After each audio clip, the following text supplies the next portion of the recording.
Esse episódio de Percy Jackson foi bem diferente do que aconteceu nesses capítulos no livro e teve várias mudanças, desde personagens que apareciam em determinados momentos que aqui não apareceram ou trocaram um personagem com o outro. Além disso, também tiveram várias mudanças na essência de alguns personagens, por assim dizer, no visual. A gente também teve alguns acréscimos muito interessantes, como por exemplo os flashbacks do Percy e o Poseidon aparecendo aí pela primeira vez, dando as caras na série, que nesse momento, até esse momento no livro, não tinha acontecido. Mas tudo isso eu vou comentar no vídeo enquanto eu passo pela linha do tempo do episódio, então sem mais enrolação, deixa o like aqui do lado e bora pro vídeo. Primeiro começando pela cena inicial do episódio, que é o Percy entrando naquela loja de camas d'água do Procustro, que é um meio-irmão do Percy, também filho de Poseidon, e que ele meio que prende os viajantes dele naquelas camas, né? As pessoas experimentam e ele prende essas pessoas e esticam ela, né? Ajustam ela ao tamanho da cama. No livro isso é bem maior, é quase metade de um capítulo, por assim dizer, já que na série o Percy ele tá bem menos ingênuo, né? Aconteceu a mesma coisa lá no episódio 3 com a Medusa, que eles já sabiam quem era a Medusa, no livro não sabiam, e aconteceu exatamente a mesma coisa com o Procustro aqui. Então o Percy aqui na série ele até tenta pedir ajuda do Procustro para entrar no mundo inferior, que tinha uma passagem no final da loja, mas ele não consegue, então a Annabeth Invisível vai lá, empurra ele pra cama e prende ele para que os três consigam entrar no mundo inferior no final da loja. Detalhe que no livro tanto o Percy e a Annabeth quanto o Grover entram nessa loja do Procustro de camas d'água e são enganados por ele, que usa um apelido ali humano, por assim dizer, de Crostra, e eles são amarrados e tal, mas o Percy no final das contas acaba conseguindo salvar a Annabeth e o Grover e amarra o Procustro numa cama, como foi na série também, só que aqueles preferiram apressar logo tudo de uma vez e deixaram o Grover de lado de novo. Mas antes deles entrarem no mundo inferior, o Percy dá aquelas pérolas que ele recebeu no episódio anterior da Nereida pro Grover e pra Annabeth, então eles entram no mundo inferior e aí que as coisas começam a ficar bem resumidas e meio diferentes, por assim se dizer. No mundo é detalhado exacerbadamente como é que é o mundo inferior, como é que funcionam as coisas lá. A gente tem quase todas as cenas que tem aqui na série estendidas no livro, já que eles resumiram muito. Por exemplo, o Caronte, que aqui é só um guarda que protege o mundo inferior, por assim dizer. No livro a gente tinha umas 20 páginas em que ele guiava o Percy, o Grover e a Annabeth para chegar até o Hades, já que eles emendaram a parte do Caronte com o Cérebro, que é aquele cachorro de 3 cabeças que começa a perseguir o trio, mas que logo já foi resolvido. A Annabeth domou o cachorro, né, por assim dizer. Isso também acontece no livro, mas de uma maneira diferente, que é com aquela bolinha vermelha que ela dá pro Grover para ele se acalmar, aqui na série, no livro ela usa para adestrar o cachorro e distrai, assim como na série, pro Percy e pro Grover passar pro campo de Asphodelos, né? E detalhe que nisso o Grover ele perde a pérola, né, quando ele foi engolido pelo Cérebro, e se você já assistiu muitos filmes de série suficiente, você já sabia que isso ia acabar acontecendo, ia sobrar só pros três, ia faltar pra mãe do Percy, e eles iam acabar voltando sem ela. Agora um acréscimo muito bom que a gente tem aqui na série, que a gente não tem nos livros, são os flashbacks do Percy com a mãe dele, que eu já comentei nos episódios passados. Nesse episódio os flashbacks voltam a retratar o histórico do Percy com as expulsões escolares dele, mas dessa vez com um foco mais na Sally Jackson e a dificuldade que ela tinha em proporcionar uma vida normal pro Percy, que ele descobrisse quem ele era, por assim dizer, antes que o papel dele como semideus ditasse isso. E nisso a gente tem o Poseidon aparecendo pela primeira vez em uma conversa com a Sally, que é muito legal, inclusive o jeito que ela chama o Poseidon. Ela meio que tá deprimida tomando um milkshake, ela acende um fósforo,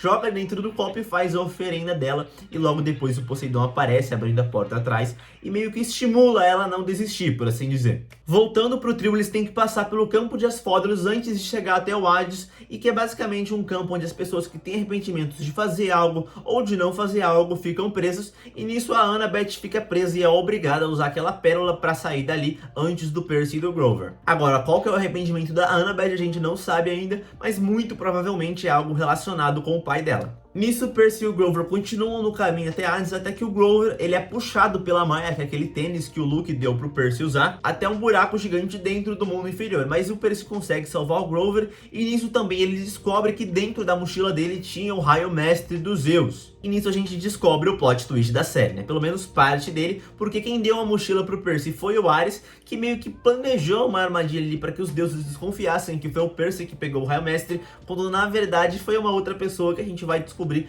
só no próximo episódio, mas que não foi o Ares. Agora um problema da série é que tudo isso está sendo feito com muita pouca emoção. Eu não sei se é porque eles têm pouco tempo para adaptar tudo, mas por exemplo, o Percy do nada abrir a mochila dele e tirar o raio mestre. No livro, ele vai sentindo que tem um peso a mais na mochila dele desde que ele chegou ali no mundo inferior, e quando ele tá para conversar o Hades que pede para ele abrir a bolsa dele e ele acha o raio mestre e fica totalmente chocado. Aqui ele só abre nossa, esse aqui é o raio mestre de Zeus, né, o Grover? Não, mas não pode ser. Ele, não, é sim. Não tem aquele sentimento de revelação, ele só achou o raio. Isso, inclusive, vai ser trazido para outra cena também, que não tem esse sentimento de revelação, de surpresa. Que é quando o Percy e o Grover chegam até o Hades. O Hades, no livro, ele é descrito como um cara de 3 metros de altura, um albino e tal, um intimidador. Aqui no livro ele é um carinha, gente boa, que quer ajudar o Percy, mas tem os interesses pessoais dele também, que é barganhar. Eles estão a série inteira atrás do Hades, e quando eles chegam, não é aquele sentimento de conclusão. A gente só vê o Hades como um carinha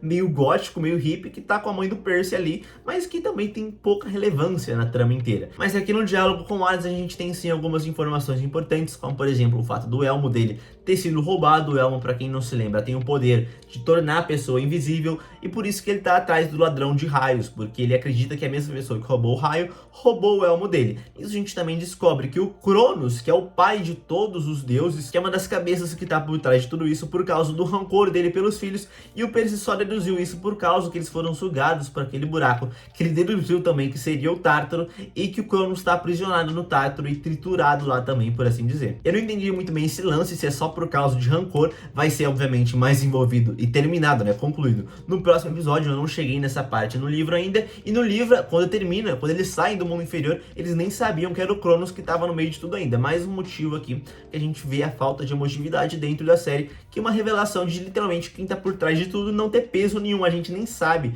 quem que é o Cronos, a gente nem viu o Cronos ainda. Mas nisso o Percy e o Grover fogem do mundo inferior depois de uma mudança de planos do Hades, por assim dizer, e o Percy promete voltar para salvar a mãe dele, que eu acho que não vai acontecer no final, por causa da profecia que diz que ele falhará em salvar o que mais importa para ele. Detalhe que a gente foi enganado no prequel do episódio passado, porque todo mundo pensou que a gente ia ver uma luta do Percy com o Ares aqui nesse episódio, o que vai acontecer só no episódio 8, porque só no final, quando ele chega do mundo inferior depois, lá na praia de Santa Mônica, é que ele se prepara para lutar contra o Ares, e acaba o episódio por aí. E o próximo episódio é quase que totalmente previsível, fora o que vai acontecer com o Cronos e também quem é que roubou o raio, né, que vai ser revelado ainda, mas só pelo prequel já dá para saber que o Percy vai vencer o Ares, que é o deus da guerra, sabe-se lá como, vai chegar até o Monte Olimpo lá no Empire State Building em Nova York e vai entregar o raio para os deuses e vai convencer eles para acabarem com essa guerra. E eu achei esse episódio bem mais ou menos, tá? Pela perda de potencial mesmo que eles não aproveitaram, pela falta de emoção. Obviamente, a gente esperou a série inteira para eles chegarem no mundo inferior,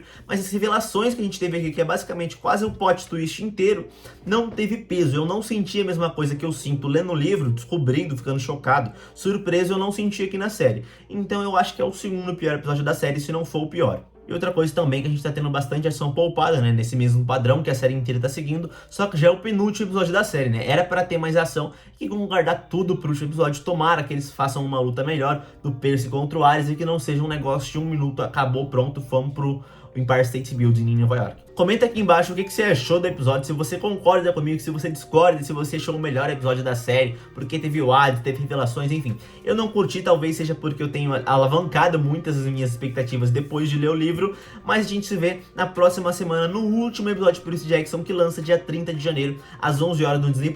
Até mais.